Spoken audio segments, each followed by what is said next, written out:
저는 좀 이 주제가 재밌는데 머리를 좀 써야 되거든요.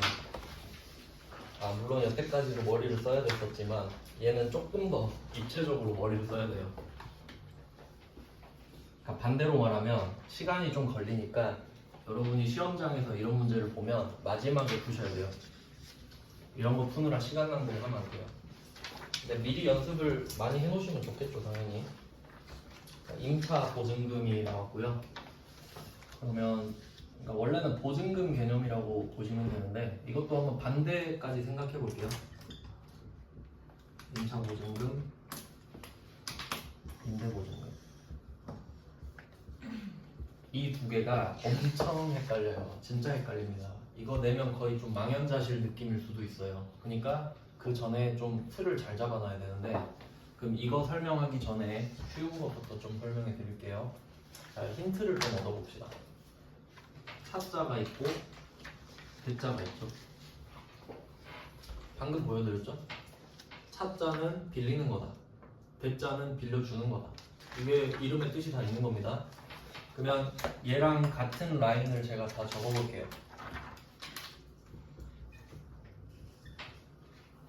임차료, 임대료,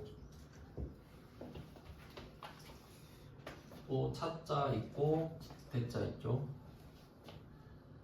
그리고 아까 배웠던 차입금, 대여금, 이런 식으로 좀 패턴을 분석해 보는 거죠. 저는 공부할 때 맨날 이러고 있어요. 하나하나 바로 보는 게 아니라 비슷한 거 싹 찾아서 딱 정리하고 분석하고 패턴 내가 찾고 제 공식을 만들어요. 주제마다. 자, 그러면 차차차 대대대 여기까지는 아시겠죠? 여기까지는 이제 이름으로 공통점을 찾았어요. 성격을 봅시다. 자, 여러분이 돈을 빌리는 거죠. 차입금은 부채죠. 부채가 늘어난다. 그러면 누군가한테 차입금이 있다는 소리는 누군가한테는 대여금이 있다는 소리죠. 방향이 대여금 있는 사람이 차입금 있는 사람한테 빌려주는 거니까. 그러면 이 대여금은 돈을 받을 권리가 있는 사람이죠. 돈을 빌려줬으니까 돈 내놔 할 수 있잖아요. 그럼 이 대여금은 자산이겠죠. 돈을 받을 거 아니에요, 얘는. 여기까지는 안 어렵죠? 근데 시험에 대여금은 안 나온다 그랬죠. 우리는 이제 빌리는 쪽이 많이 나온다고 했어요. 자, 그리고 이제 임차료, 임대료로 가볼게요. 그럼 이제 아래쪽은 돈이었죠, 돈. 차입금, 대여금은 돈이잖아요. 근데 이제 임차료, 임대료 하면 물건으로 바뀝니다. 그러니까 보통은 이제 임차료, 임대료 하면 건물 많이 생각하시는데 범위를 좀 넓히셔야 돼요. 건물도 있고 차도 있고 복합기도 임차할 수 있습니다. 그래서 그 세 개 정도로 좀 생각하셔야 돼요. 건물, 자동차, 뭐 비품 이렇게까지. 자, 그럼 그걸 빌려볼게요. 여기서 그냥 건물이라고 해볼게요. 자, 임차료는 내가 건물을 빌려 쓰는 대신 요금을 내는 거죠. 빌려 쓰고 요금 내기. 그럼 임대료는 빌려주고 요금 받기. 이해되셨죠? 이렇게 찾는 겁니다. 이거 두 개를 외우면 언젠간 반대로 헷갈려요. 그러니까 이해하셔야 돼요. 그럼 얘는 비용이겠구나. 요금을 내니까. 임대료는 수익이겠죠? 네, 받는 거니까. 그럼 얘는 임차료 쪽에서 임대료 쪽으로 주는 거네. 방향은 상관없어요. 이거는 그냥 상식으로 푸실 수 있으니까. 자, 이제 끝판왕이에요. 끝판왕. 임차보증금, 임대보증금. 얘는 왜 헷갈리냐면 끊으셔야 돼요. 이해할 때. 두 가지 절차를 생각해야 되거든요. 그러니까 얘네들은 지금 1단계잖아요. 각각. 그냥 바로바로 생각나시죠? 자, 그럼 얘는 어떻게 가냐면 임차 보증금을 따로 생각해야 돼요. 그러면 임차부터 갈게요. 임차는 여러분이 건물을 빌린 겁니다. 맞죠? 건물을 빌려주세요 라고 했죠. 그러면 건물주가 보증금을 달라고 하겠어요? 준다고 하겠어요? 달라고 하죠. 달라고 하겠죠? 그러니까 이게 상식이라고. 내가 건물을 빌릴 테니까 보증금을 빌려드릴게요. 이해되셨죠? 그럼 내 돈이 쟤한테 가 있죠? 그럼 이 돈을 받을 거예요? 뭐 그냥 줘버릴 거예요? 계약기간 끝나면 받아야죠. 자산. 근데 차자 보고 이거 부채 이러면 안 돼요. 차입금이 부채잖아요. 근데 임차보증금 차니까 부채 이렇게 단순한 생각을 하면 안 된다는 거죠. 한번 꼬아야 된다는 거죠. 내가 건물을 임차했으니까 보증금은 빌려줘야겠다 이 생각해야 되죠. 그러니까 자산이 되는 거 아니겠어요? 그럼 하나가 완벽하게 정리가 되면 그럼 반대쪽으로 가볼게요. 그럼 임대를 해요. 그러니까 저는 이거 좀 안 헷갈리고 싶어서 이입을 많이 했어요. 임대하면 내가 건물주 아니 드디어 막 이런 느낌으로 그래 안 까먹는다니까. 근데 그냥 남의 이야기다 그럼 임대인지 임차인지 안 중요해진다고요. 근데 임대면 내가 드디어 건물주가 됐구나 이렇게 생각을 하시라고요. 그래야 더 잘 되지 공부가. 그러면 내가 건물을 빌려줬어요. 그럼 보증금을 달라고 하겠죠. 근데 2년 뒤에 갚을 거 아닙니까? 아마 이건 부채구나 이런 식으로 하는 거지. 그러니까 내가 건물을 빌려줄게 대신 보증금을 빌려줘 갚을게 이렇게 생각하시라고요. 처음에 잘 잡아놔야 돼요. 왜냐면 나중에 시간 지나면 이걸 배웠다는 사실도 기억이 안 나요. 생각하는 방법을 그래서 알려드렸어요. 이걸 해놓고 이제 가야 돼. 그러면 또 어디가 잘 나올지 생각해보면 그래도 이쪽은 좀 쉽다. 이쪽 왼쪽 있죠. 이게 우리한테 잘 나와요. 왜냐면 우리는 제조업이라서 건물을 빌려주는 경우는 잘 안 나와요. 제조업이니까 빌려 쓰는 경우를 좀 많이 내지. 돈도 그렇죠. 돈도 빌리는 경우가 많지 빌려주는 건 이상하잖아요. 그러니까 이거는 대금업자, 그러니까 은행이 하는 거고 이건 부동산 임대업자가 하는 거잖아요. 그러니까 우리한테는 잘 안 나오죠. 근데 우리가 빌리는 건 할 수 있다는 겁니다. 그래서 제가 임차 보증금만 넣어놨잖아요. 한번 문제 볼게요. 이것도 좀 공부하기 편하게 순서대로 해놨습니다. 1번부터 볼게요. 14페이지에 1번 7월 3일 영업부 사무실로 사용하기 위하여 세무빌딩과 사무실 임대차 계약을 체결했습니다. 그러니까 사실 임대차 계약을 체결했다는 사실 자체로는 아무것도 알 수 없어요. 근데 이제 느낌을 봤을 때 내가 사무실로 사용한다는 말이 있죠. 그럼 빌렸다라고 알 수 있어야죠. 그래서 뭐 빌렸구나, 그럼 임차료 나오겠구나, 뭐 이렇게 생각할 수 있겠죠. 근데 지금은 계약만 한 거죠. 계약금을 이체하였다. 잔금은 다음 달에 지급하기로 하였다. 이게 독해 문제입니다. 그럼 상황 판단을 해보니까 임대차 계약을 했고 내가 건물을 빌려달라고 한 거예요. 그러니까 계약금 지금 주고 있는 거죠. 그럼 이 계약금은 명분이 뭘까라고 생각을 해볼게요. 계약금은 돈을 미리 주는 거죠. 근데 여기서 그 명분은 임차 보증금이겠죠. 내가 지금 건물을 빌리고 싶잖아요.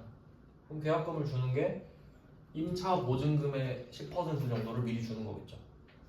그래서 얘는 진짜 100% 금액을 다 주는 게 아니라 일부만 주는 거예요.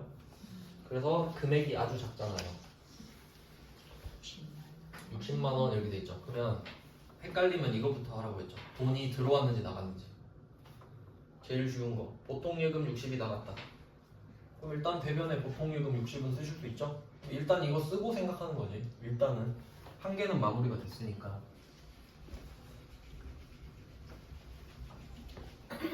자, 그래서 대변에 보통예금 60만 원을 뺄게요.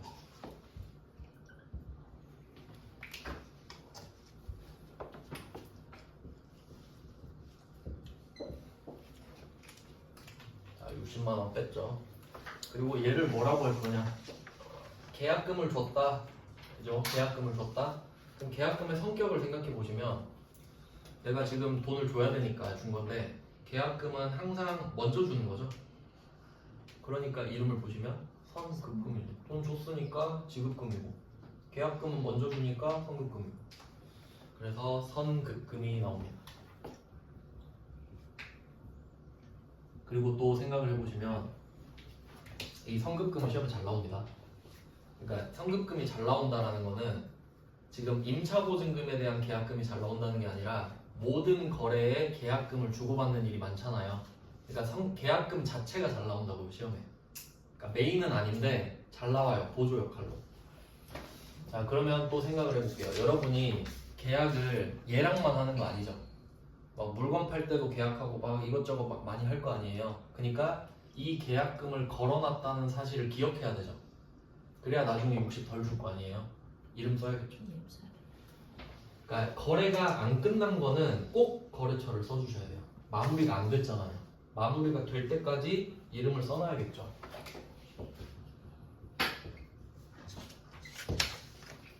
그래서 거래처도 나중에 이제 따로 정리를 해드릴 건데 지금은 이제 언급해드리는 거는 외우려고 최대한 노력을 좀 해보세요. 그래, 거래처는 줄 돈 받을 돈에 써요. 그렇게 생각하시면 편해요. 줄 돈 받을 돈. 그럼 얘는 엄밀히 따지면 받을 돈은 아닌데 얘도 좀 이제 특이한 개념인데요. 얘를 이제 또 따로 분류해 보면 보통 대여금을 한번 생각해 보시면 내가 돈을 빌려주면 받을 권리가 생기잖아요. 그런 걸 이제 보통 수취채권 이렇게 말을 하는데 받을 권리가 생기는 거. 그럼 그건 당연히 받아야 되니까 자산으로 생각할 수 있죠. 근데 얘는 내가 60을 맡겨놨잖아요. 근데 이 60을 받을 생각은 없어요. 계약을 할 거잖아요. 그러니까 60을 줘놓고 얘는 돈을 받으려고 이 60을 받으려고 자산인 게 아니라 내가 너한테 60을 줬으니까 나랑 거래해. 그러니까 이런 의무를 부여하는 거예요. 그러니까 이거는 권리라고 해야 돼요. 받을 돈이 아니라. 그냥 뭐 생각해보면 그렇죠. 넌 나랑 계약해야 돼. 다른 애랑 하면 안 돼. 나랑 해. 이 권리가 생긴 겁니다. 그러니까 받을 돈이 아니란 거지. 빌려준 게 아니에요. 자, 그래서 1번 문제는 굉장히 쉽게 끝났어요. 그러니까 독해 문제죠. 그 다음 이제 2번으로 갈게요. 바로 연결됩니다. 2번 문제는 5월 6일 영업부 사무실로 사용하기 위해서 4월 2일 날짜 2개 나오면 잘 보셔야 돼요. 날짜 2개 나오죠. 그럼 오늘이 5월 6일이에요.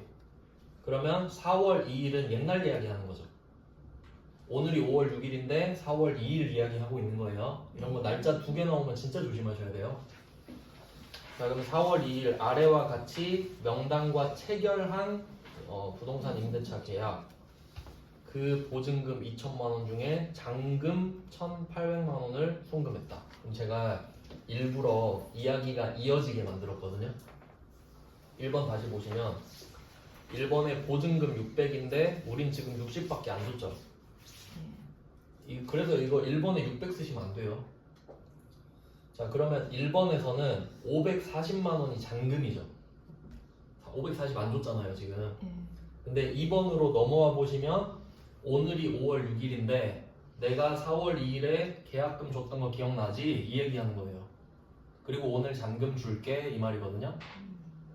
그러니까 1번은 10%만 주는 거고 2번은 90% 주는 거고. 이해되세요? 그러니까 일부러 맞춰놨잖아요. 1번, 2번을.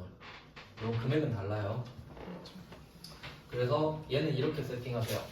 지금 1번 문제 차변의 선급금 있죠?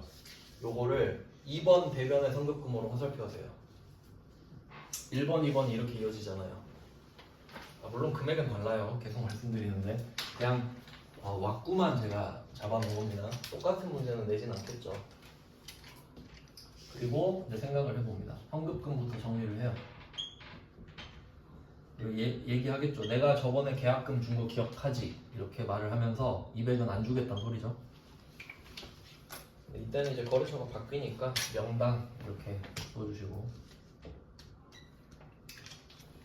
그럼 이제 이 권리가 사라지겠죠. 그래서 순서상으로는 선급금을 먼저 없애주는 게 맞긴 맞는 거죠. 자, 그리고 보증금이 총 2천인데 오늘은 잔금 1,800만 원만 주니까 나머지 보통예금이 나오겠죠.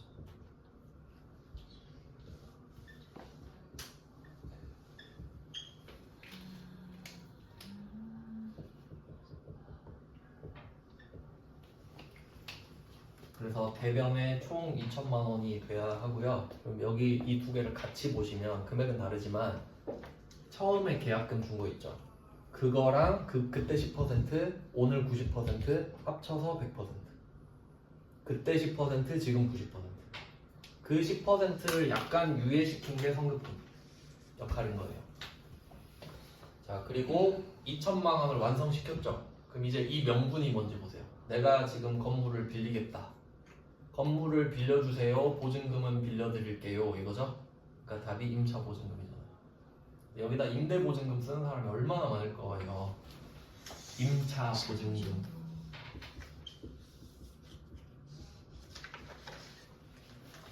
힌트를 찾을 수 있을까요? 여기 임차인은 이렇게 돼 있으니까 임차 보증금 그렇게 찍어도 맞겠네요. 하지만 생각하는 게 제일 중요합니다. 그리고 또 이게 끝인가 생각해 보세요. 지금 보증금 2천을 만든 거죠. 2천을 맡겨놨잖아요. 그럼 누구한테 맡겼는지 써놔야겠죠. 이 돈 받을 돈이잖아요. 그러니까 여기도 명당 이렇게 쓰는 거죠. 이유를 또 생각하셔야 되고.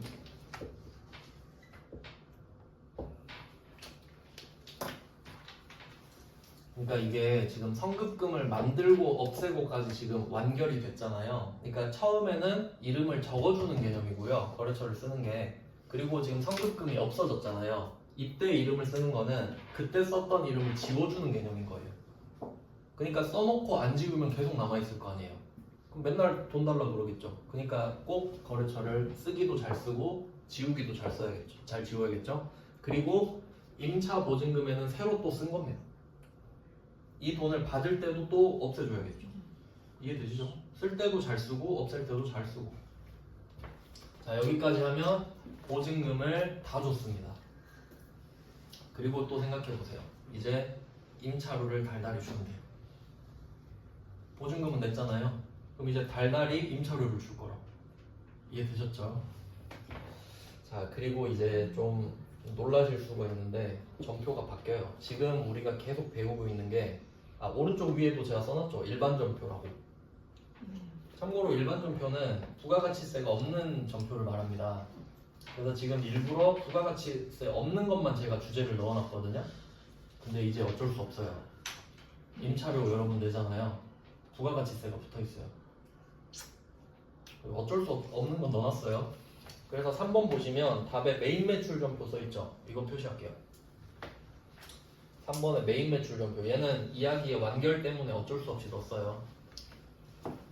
그리고 또 어쩔 수 없이 부가가치세 설명을 해야겠죠.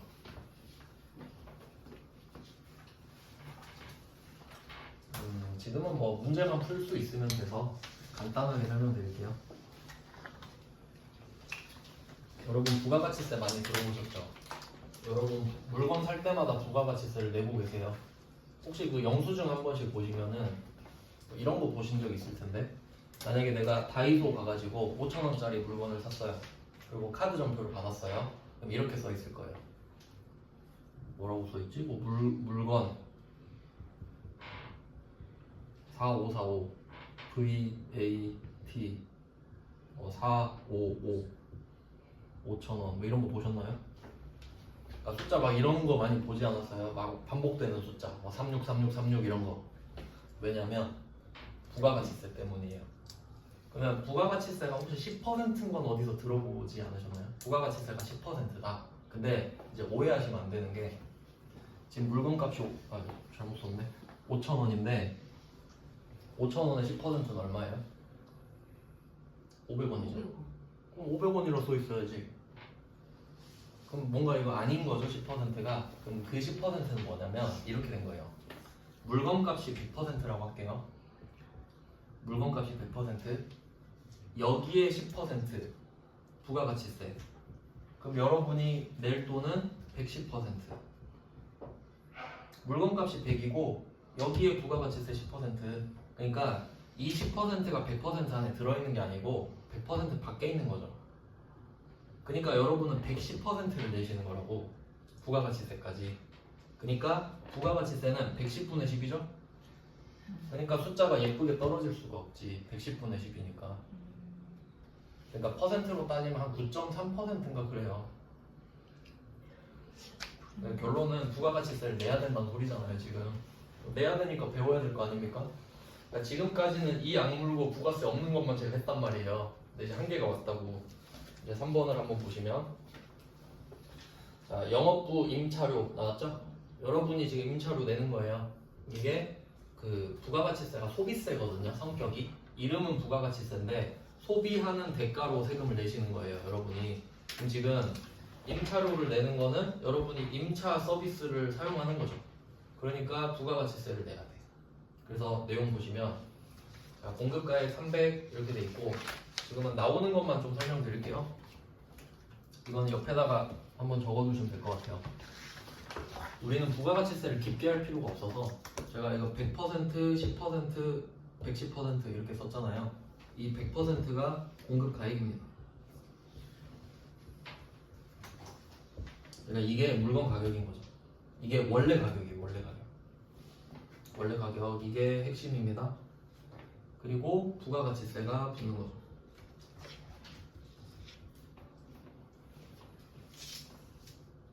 그러니까 부가가치세는 들어보셨으니까 이 이름이 헷갈리진 않으실 거란 말이에요. 근데 위에 공급가액 있죠. 이거 모르면 안 돼요.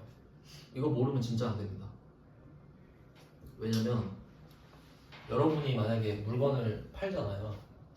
우리가 제조업이니까 물건을 팔 거 아닙니까? 그러면 내가 100만 원짜리 물건을 팔아볼게요. 그러면 상대방한테 100만 원 요구하겠죠. 이 물건은 100만 원이니까 100만 원 내놔 할 거 아닙니까? 근데 여기에 부가가치세까지 같이 뜯어내야 돼요.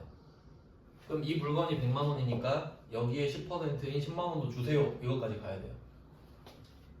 그럼 우리는 얼마 받죠? 110만 원 받아야 돼요. 그럼 얘는 이름이 공급가액이잖아요.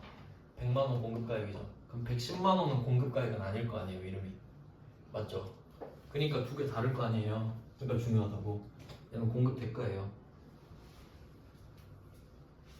둘 다 중요해지는 거지. 둘이 헷갈릴 거니까.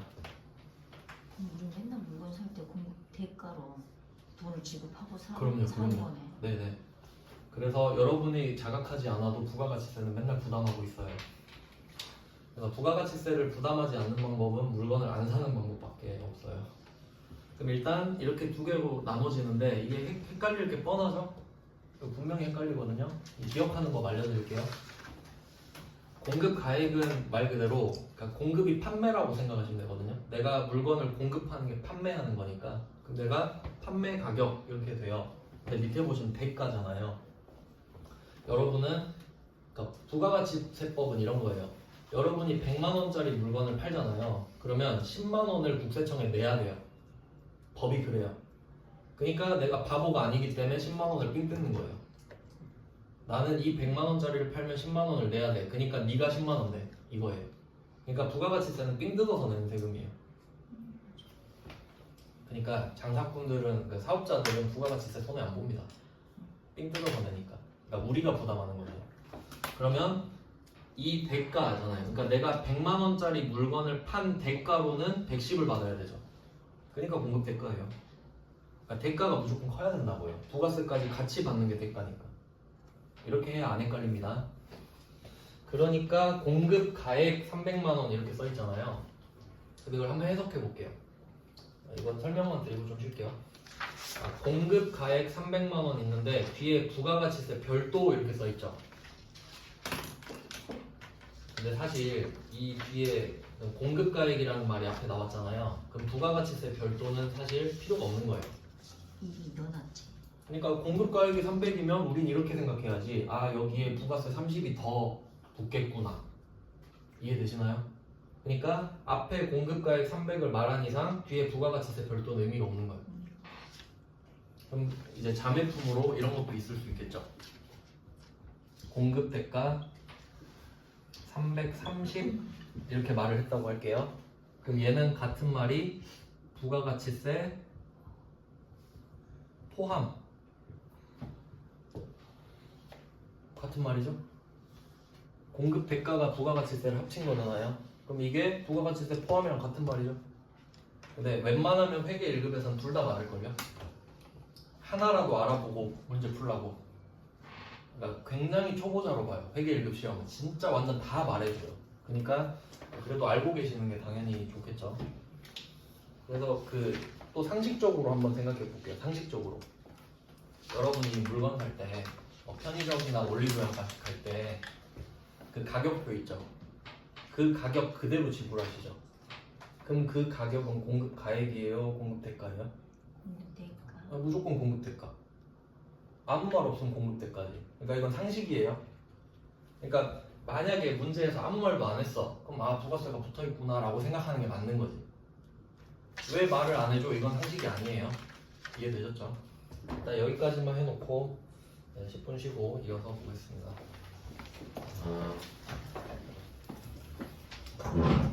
그럼 이제 3번 문제 이어서 볼게요. 그래서 부가가치세가 포함됐는지 안 됐는지 잘 따져주셔야 되고, 그래서 나중에는 이런 거 함정이 좀 잘 나와요. 제가 많이 당했는데 이런 걸 한번 생각해 볼 수 있겠죠. 그러니까 금액을 330만 원 이렇게 준 거예요. 근데 부가가치세 별도 이렇게 쓰면 많이 저는 속았어요. 왜냐면 330 하면 300에 30일 것 같잖아요. 근데 330일 부가세 별도일 수도 있는 거죠. 그럼 363만 원이거든요. 그런 거 조심해야 돼. 그렇게 많이 틀립니다, 실제로. 어려워서 틀리는 게 아니라 잘못 봐서 틀리는 경우가 굉장히 많아요. 그러니까 지금은 좀 처음 배우셔서 뭐 어렵다고 느끼실 수 있는데, 나중에 이제 시험 볼 때쯤 되면 막 그렇게 어렵다는 느낌은 없고 그냥 헷갈린다? 그냥 좀 그 실수를 좀 많이 하게 돼요. 그래서 한번 보시면, 그래서 지금 부가가치세를 내야 된다라고 생각하시면 되거든요. 근데 이제 또 특이한 게 있어요. 간단하게만 좀 설명드릴게요. 문제를 풀 수 있을 정도만 알려드리겠습니다. 부가가치세 관계를 좀 설명드릴게요. 그럼 A가 있고 B가 있다 이렇게 해볼게요. 그러면 A가 B한테 300만 원짜리 물건을 한번 팔아보죠.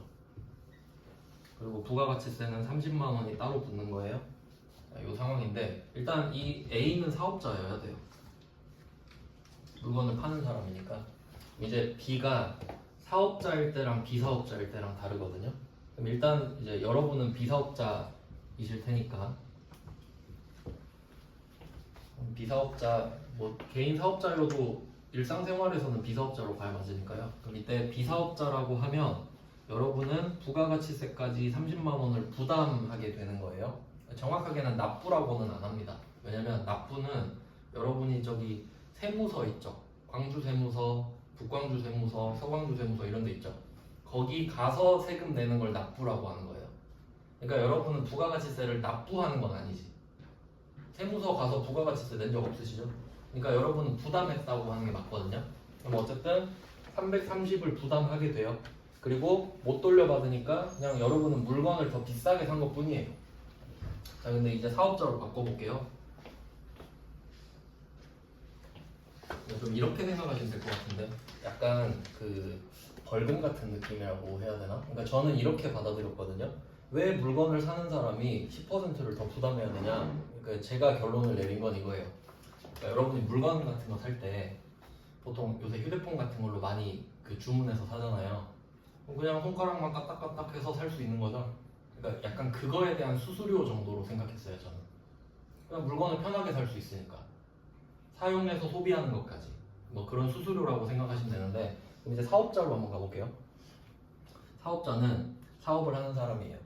그럼 이제 이 사업자도 300만 원짜리 물건을 살 때 330을 내야 될 거 아닙니까? 지금 우리가 임차료 내는 거랑 똑같거든요. 근데 이 서비스나 물건을 사업을 할 때 사용하잖아요. 그러면 이 30만 원 냈던 거 있죠? 돌려줘요. 페이백 해줍니다. 이게 사업자랑 비사업자의 차이예요. 그러니까 비사업자는 부가가치세를 절대 못 돌려받아요. 그러니까 내고 끝인 거야. 근데 내가 사업자잖아요. 그럼 저 사업자인데 이 물건을 사업에 쓰겠습니다. 개인적으로 사용하는 거 말고, 그러니까 예를 들어 텔레비전을 샀는데 뭐 회사에서 쓸 거야. 그런 느낌 있죠. 그러면 그때 냈던 부가가치세 있잖아요. 이거를 돌려받아요. 엄청난 혜택이죠. 그러니까 사업자는 그게 좋은 거예요. 그러니까 그럼 이 B가 돼서 한번 생각을 해볼까요? 이렇게 한번 해봅시다. 이 A가 도매업자라고 보고 얘를 소매업자로 한번 해볼게요. 둘 다 사업자는 맞죠? 사업자는 그냥 장사하는 사람을 말해요. 소매업자. 이 사람이 300만 원짜리를 물건을 떼왔다고 합시다. 도매업자한테. 그리고 소비자한테 400에 판다고 할게요. 절차가 2개 정도 나와줘야 설명을 할 수 있어요. B사업자 C 이렇게 한번 해볼게요. 원래는 앞에도 있어야 되는데 너무 계속 많아지니까 이렇게만 볼게요. 그럼 여기서 주인공은 B예요. 왜냐면 B는 사기도 하고 팔기도 하죠. 이 사람을 주인공으로 생각하시면 돼요. 그럼 하나씩 따져봅시다. 지금 B 사업자한테 물건을 파는 것부터 볼게요. 그러면 이 B가 C한테 400만 원짜리 물건을 팔아요. 그럼 이 400만 원짜리 물건을 넘기는 순간 40만 원 낼 의무가 생겨요. 그러니까 440을 달라고 해요. 여기까지 됐죠? 그러니까 440 내놔. 그리고 이 440 중에 40을 내는 겁니다. 여기까지는 아시겠나요? 그러니까 사업자가 부가가치세를 우리한테 걷어서 그대로 내는 거예요. 그럼 이 말은 뭐냐면 우리가 세금이라고 하면 약간 좀 내 돈에서 내는 느낌이 강하잖아요. 그럼 부가가치세는 굉장히 특이한 세금이에요. 내 돈으로 내는 게 아니에요. 너한테 삥 뜯어서 내는 거예요. 맞죠? 그러니까 손해보는 게 없다고요. 그럼 잘 생각해보세요. C한테 440 받았죠. 440을 받아서 40을 냈죠. 그럼 내 손에 400 남았죠. 손해본 거 없잖아. 난 400짜리 물건 팔았으니까 400 있잖아. 그럼 400은 내 거. 40은 국세청에 내면 돼요. 이해되시죠? 그러니까 퍼다 날리는 거예요. 부가가치세는. 그러니까 여기서 손해본 거는 B사업자. 40 손해봤지. 40을 부담했다고 하시면 돼요. 부담. 그러니까 여러분은 그 알든 모르든 부담하고 있는 거지. 물건값이 다 들어가 있으니까 부가가치세가. 그러면 이제 B는 손해보지 않았다. 여기까지 이해되셨죠? 그리고 이제 사오는 거 역으로 또 가볼게요. 근데 그 전에 300에 사온 거 있었죠. 300에. 그러니까 두 가지가 있는 거예요. 이 A가 B한테 물건을 사왔을 때 300에 사왔잖아요. 그럼 부가가치 30을 냈어요. 근데 이 사람이 소매업자긴 한데 이 물건을 자기 집에서 써버릴 수도 있잖아요. 그럼 그때는 소비자인 거예요. 그 물건을 회사에 안 갖다 놓고 우리 집으로 갖고 가면 내가 개인으로서 쓴 거잖아요. 그럼 그땐 부가가치세를 못 돌려받는다고요. 그게 논리적으로 맞는 거죠?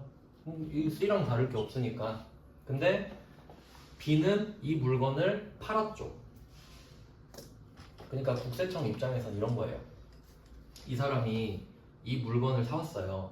근데 이 물건을 자기 집으로 갖고 갈지 회사로 갖고 갈지 알 수 없잖아요. 그러니까 살 때는 안 믿어주는 거야. 그러니까 예를 들어서 저 이 물건을 사서 팔 거예요 라고 국세청한테 말을 해요. 얘가. 그러니까 부가세 저한테 걷지 마세요 라고 해봤자 국세청은 안 믿어. 너 그래놓고 집에 갖고 가면 어쩌라고. 이렇게 돼버리는 거지. 그러니까 일단 네가 팔든지 집으로 갖고 가든지 난 관심 없고 일단 부가가치세 내. 그럼 얘는 어떠겠어요? 330 받아서 30을 내겠죠. 그럼 이제 얘도 생각해 보세요. A가 B한테 물건을 팔면서 330 받았죠? 30은 그대로 내는 거예요. 그러면 300만 원 받았으니까 300은 내 거, 30은 내고 끝. 손해 안 봤죠? 근데 이때 B가 30을 지금 얘한테 맡겨놓은 상태잖아요. 근데 얘가 사업자면 어떻게 증명을 하면 되냐면 이 물건을 그대로 팔면 안 썼다는 증거가 되죠. 팔았으니까 안 쓴 거잖아요. 그러니까 이걸 파는 순간 인증이 돼버린 거야. 이 물건을 안 썼다고. 그러면 그때 가서 말하는 거예요.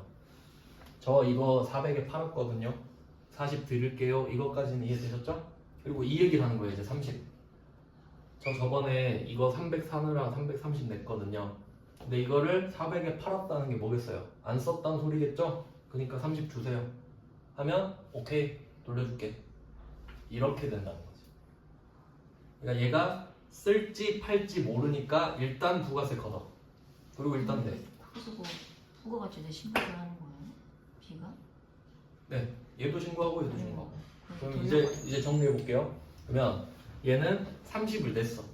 30을 내놓은 상태예요. 그리고 물건 팔 때 40을 걷었죠. 30은 냈고 40은 걷었어. 그러면 40은 걷었으니까 내. 맞죠? 걷었으니까 내요. 그럼 이제 아무것도 없죠. 걷은 거 냈으니까. 근데 이제 낸 거 이야기 하자는 거지. 낸 거 주세요. 해야 될 거 아니에요. 그러면 오케이 줄게. 30을 받는 거예요. 40은 걷었으니까 주고 30은 냈던 거니까 주세요 하는 거죠. 근데 이걸 해보니까 우리 왜 이러고 있지? 그냥 40에서 30 빼고 10만 원만 내면 되잖아. 이렇게 이야기가 되는 거지. 반복하다 보니까 어차피 나 30 받을 건데 뭐하러 40 냈다 30 받습니까? 그냥 빼고 10만 원만 낼게요. 이렇게 되는 거지. 그래서 간략하게 하면 내가 팔았던 물건 값의 10%를 곱하고 내가 산 물건의 10%를 곱해서 빼고 내면 되겠네. 이렇게 신고 납부하는 겁니다. 그래서 신고할 때 이렇게 신고하는 거예요. 40만 원 마이너스 30만 원 해서 10만 원 신고 납부. 이런 거예요. 그러니까 우리는 사업자잖아요. 그러니까 별일 없으면 30만 원을 돌려받을 수 있어요. 별일 없으면. 근데 나중에 이제 우리 시험에서 제일 중요한 파트가 부가가치세에서 못 돌려받는 파트예요. 부가가치세를 내놓고 못 돌려받는 파트. 근데 지금은 그게 아닌 거예요. 왜냐면 지금 우리가 사업자인데 사무실 임차료로 300 내고 부가세 30 냈잖아요. 이건 돌려줘요. 사업에 썼으니까. 대충 이 정도 알고 계시면 됩니다, 여러분. 그럼 결론을 내릴게요. 우리가 B라고 했을 때 물건을 팔면 부가가치세를 걷는다. 그러면 회계 처리를 미리 한번 생각해 볼게요. 회계 처리를. 그러면 400이랑 42 두 개 있잖아요. 그럼 실제로 여러분은 440 받으시겠죠. 그럼 보통예금 440 이렇게 받는다고 쳐볼게요. 사변에 보통예금 440 가산으로 생각해봐요. 400만 원은 수익이에요. 아, 우리 이거 안 배웠구나. 이걸 살려야 되는데. 제가 분해를 새로 할게요. 어차피 다음 파트가 매출이에요. 그냥 보통 예금으로 이건 그 다음 페이지인가 있을 테니까 그냥 보기만 하셔도 돼요. 자, 440을 받았어요. 그럼 이게 자산인 건 확실해요. 근데 생각을 해보잖아요. 이 440을 어떻게 나눠서 생각할 거냐면 40만 원은 어차피 국세청에 내야 되죠. 그럼 이 440만 원 중에 40만 원은 부채예요. 내 돈이 아닌 거예요. 그러니까 국세청 돈을 내가 잠깐 보관해주고 있는 거예요. 맞죠? 그러니까 그 부가가치세 40만 원 분은 부채로 잡아요. 그러니까 부채로 계속 모아놨다가 한 번에 내는 거지, 국세청에. 그래서 그때 그 이름이 뭐 뒤쪽에도 나와 있어요. 15페이지에 있을 거예요. 15페이지에 그 2번 문제 잠깐 보시면 대변에 부가세 예수금 이렇게 써 있거든요. 그러니까 이게 매출세액이에요. 그러니까 우리는 회계에서 부가세 예수금이라고 말을 하는데 실제로 부가가치세법에서 매출세액인 거예요. 그래서 부가세 예수금 40 뭐 이런 느낌인데 부채거든요. 그리고 우리는 앞에서 이걸 배운 적이 있어요.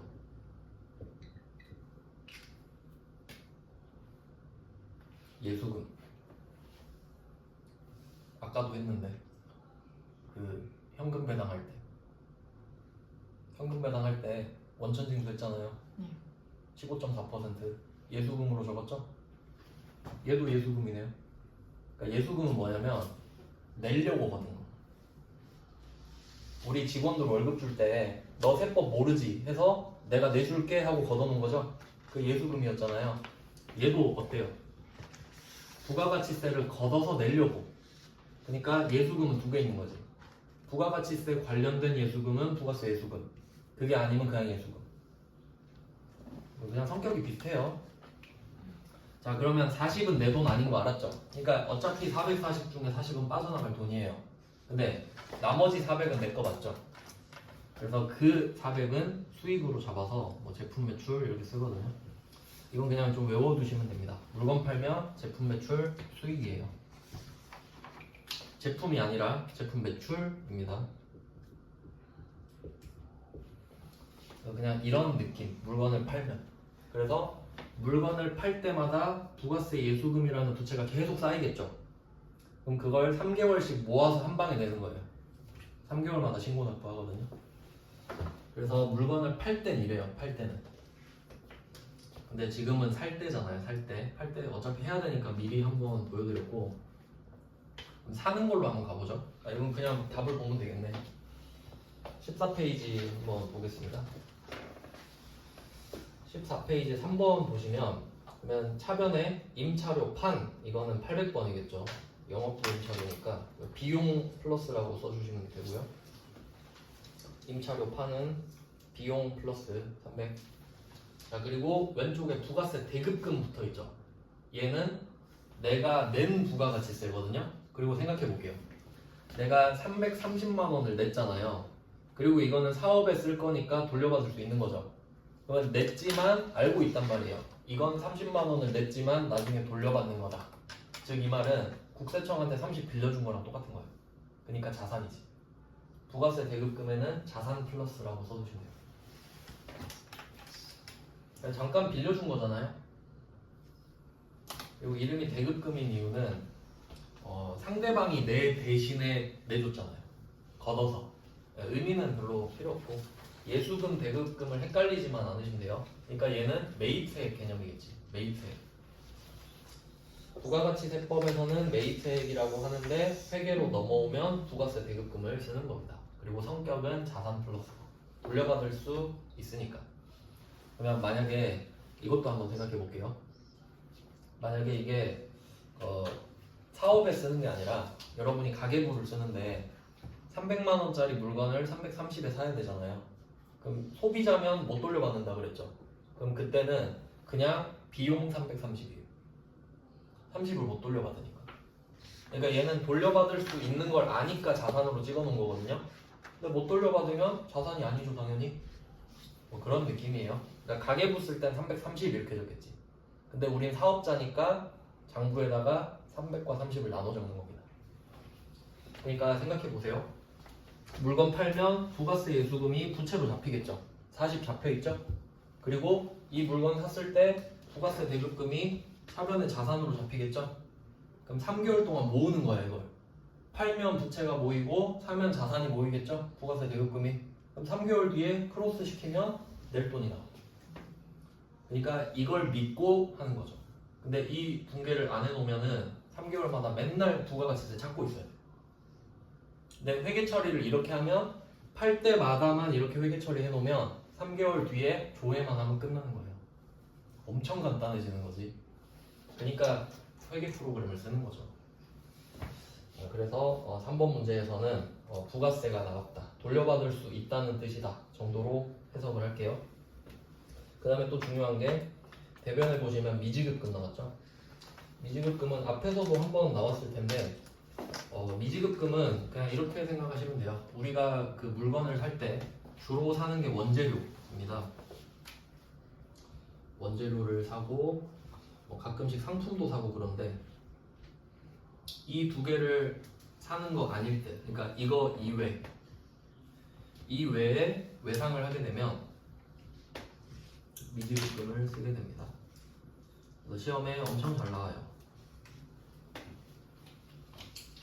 원재료랑 상품 이외입니다. 그러니까 항목을 다 외울 필요가 없는 거죠. 그러니까 지금 답이 미지급금인 이유가 차변에 임차료라서 미지급금이다 이게 아니에요.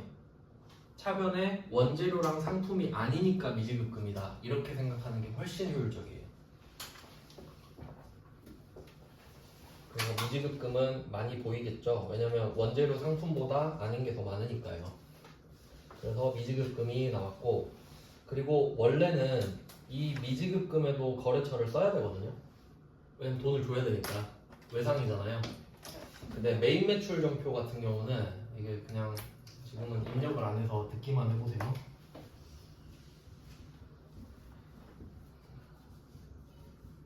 우리가 관리하는 전표가 두 개 있거든요. 메인 매출 전표랑 일반 전표 이렇게 두 개 있어요. 얘 둘은 어떻게 나눠서 관리를 하냐면 이름 보시면 아시겠지만 매입, 매출 이렇게 돼 있죠. 그럼 매입, 매출이라는 이름이 붙은 이유는 물건을 살 때 팔 때예요. 그럼 이건 부가가치세가 붙는다는 뜻이거든요. 즉 부가가치세가 있는 거래는 매입, 매출 전표에 적어요. 근데 없는 건 여기서 적을 필요가 없으니까 일반 전표에 적는 거거든요. 그래서 제가 처음에 알려드린 거는 부가가치세가 없는 거래들이었죠. 그러니까 일반 전표를 먼저 배우는 거예요. 근데 어쩔 수 없이 하나씩 나온다 그랬죠? 매입 매출 전표가. 뭐 그런 느낌인데, 그래서 매입이랑 매출을 한다는 건 물건을 사고 판다는 거잖아요. 그럼 물건을 사고 팔 때는 대상이 있겠죠. 그래서 메인 매출 전표를 입력할 때는 반드시 거래처를 적고 시작하거든요. 누구한테 매입했는지 누구한테 매출을 했는지 적어야 될 거 아니에요. 그러니까 메인 매출 전표는 거래처를 적고 시작하기 때문에 그 적어놓은 거래처가 모든 계정 과목에 자동 반영돼요. 그러니까 미지급금에 거래처를 안 써도 돼요. 위에 적고 시작했을 거 아닙니까? 그러니까 제니빌딩 적고 시작한 거거든요. 그러니까 미지급금에 제니빌딩이 써 있어요. 여러분 나중에 입력할 때 보면. 그러니까 그 특성을 알고 계셔야 왜 답이 이렇게 써 있는지 아는 거예요. 그래서 메인 매출 전표 할 때는 거래처에 신경을 좀 덜 써도 되겠죠. 근데 일반 전표는 이런 거 있죠. 우리가 직원한테 월급 준다. 이런 건 매입도 아니고 매출도 아니잖아요. 그런 것들을 주로 쓰는 거예요.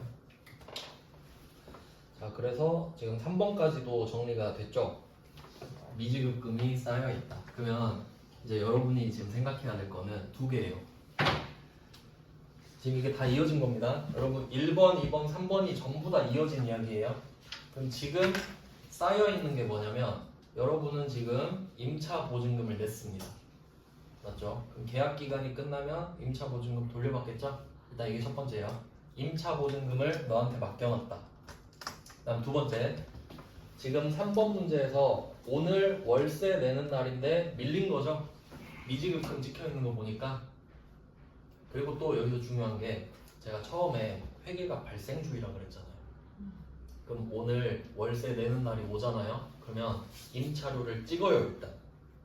오늘 월세 내는 날이니까. 근데 돈 못 냈죠? 그래도 발생했잖아. 오늘 월세 내는 날이 발생했죠? 그러니까 일단 비용을 적는 거예요. 그리고 돈을 못 주면 못 줬다고 적는 거지. 그러니까 발생주의예요 이거. 중요한 겁니다. 그러니까 우린 이렇게 생각할 거 아니에요. 오늘이 월세를 내는 날인데 못 냈어. 그래서 한 일주일 뒤에 주기로 했다. 그럼 그때 할 것 같잖아요. 가계부는 그렇게 하죠. 근데 우리는 월세 주는 날에 일단 적어요. 그리고 돈을 줬는지 못 줬는지 적는 거지. 그러니까 만약에 오늘 돈을 줬으면 대변에 보통 예금 330 이렇게 나갔을 거예요. 맞죠? 그러니까 차변은 이미 정해져 있다고. 근데 못 줬으니까 미지급금이 돼 있다라는 겁니다. 그럼 결론은 임차 보증금 받을 돈 있고 미지급금 줘야 될 돈 있죠. 그러니까 근데 대상이 같아. 건물주한테 임차 보증금 받아야 되고 건물주한테 월세 내야 되죠 지금. 두 개가 같이 있잖아요. 근데 내가 이 돈을 계속 못 내면 건물주가 무슨 말을 하겠어요? 결국 보조금 깐다. 보증금에서 깝시다 이 얘기 하겠죠? 그게 가능하다는 거지. 내가 같은 대상한테 줄 돈도 있고 받을 돈도 있잖아요. 그럼 퉁치자는 이야기 나오겠죠. 그런 이슈가 나올 수 있기 때문에. 그러니까 우리가 보통 퉁치자라고 하는 거를 회계에서는 상계라고 하거든요. 상계. 서로 없애는 겁니다. 그럼 그런 고급 어휘가 나올 수 있으니까 좀 기억을 해두시면 되겠죠. 그래서 방금 말씀드린 4번 문제를 이제 보시면 상계가 나오는 겁니다. 그러니까 퉁이에요, 퉁. 자, 그래서 4번 문제가 나오면 난도가 굉장히 높아지는 건데 왜냐면 4번 문제 한 문제를 풀기 위해서 1, 2, 3번을 이해하고 있어야 되기 때문이죠. 4번 한번 읽어볼게요. 자, 4번. 미지급금으로 계상되어 있는 공장 임차료. 이게 3번 문제죠. 임차료를 미지급금으로 바꿔놨잖아요. 그러니까 이 말이에요. 그러면 지금 미지급금이 나한테 있구나라는 걸 이해를 하셔야겠고, 그리고 또 여기서 중요한 거는 임차료라는 말 가지고 내가 임차인이란 걸 알아야 돼요. 내가 임차료라는 말을 쓰니까 임차보증금도 맡겨놨겠지. 어떻게 하냐면 보증금과 상계하다라는 말이 있죠. 냈으니까 보증금 이야기를 하는 거겠죠. 그러니까 이제 정리를 해보면 자리가 좀 완성을 시켜야 되니까 다 써볼게요. 뭐 금액은 그냥 참고만 하시면 되겠고.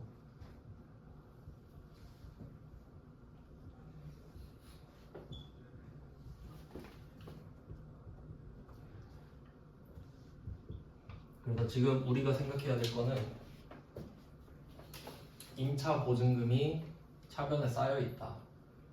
이거랑 미지급금이 대변에 있다. 그럼 부채를 없애면서 자산도 없애면 되겠죠?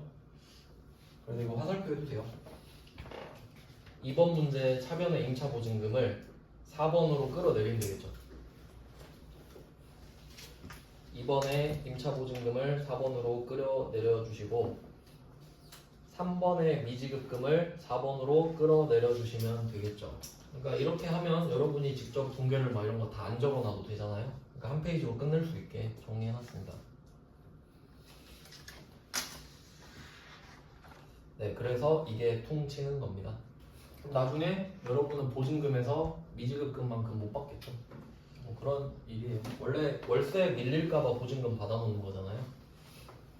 그래서 4번은 조금 이제 난도가 높은데 순서대로 해보셨으니까 뭐 풀 수 있을 거라고 생각합니다. 이제 5번 문제를 볼게요. 이제 마지막 주제, 이 주제 안에서 마지막 문제네요. 비교적 최근 거죠. 비교적 최근 문제. 5번에 9월 10일 창고 임차보증금 거래처 대응. 임차보증금이라고 아예 말을 했습니다. 그러면 머릿속에 차변으로 생각을 해야겠죠. 임차보증금. 이 중에서 미지급금으로 계상되어 있는 작년분 창고 임차료 100만원. 그러니까 사실 4번이랑 5번이랑 같은 문제라고 보셔도 되죠.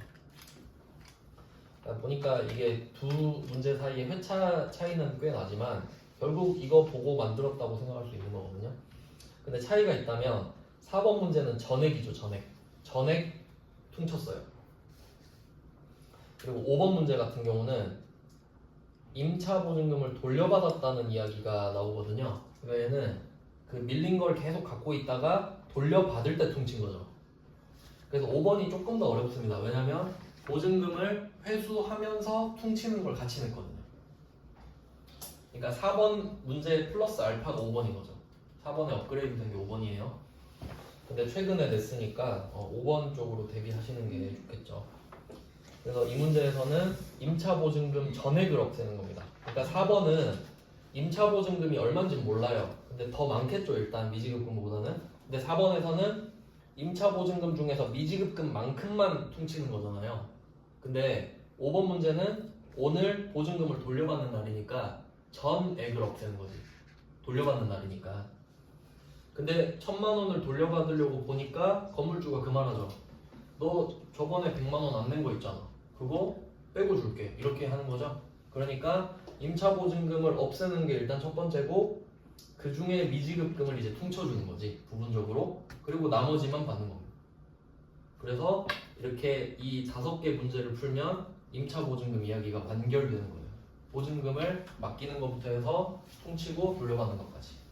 이렇게 공부하시면 됩니다. 짜임새가 굉장히 좋지 않습니까? 찾느라 힘들어요. 이렇게 만드느라. 자, 그럼 일단 큰 주제가 끝났고 이제 다음에 매출이 엄청 중요한 주제인데 지금 10분 정도 쉬고 이어서 볼게요.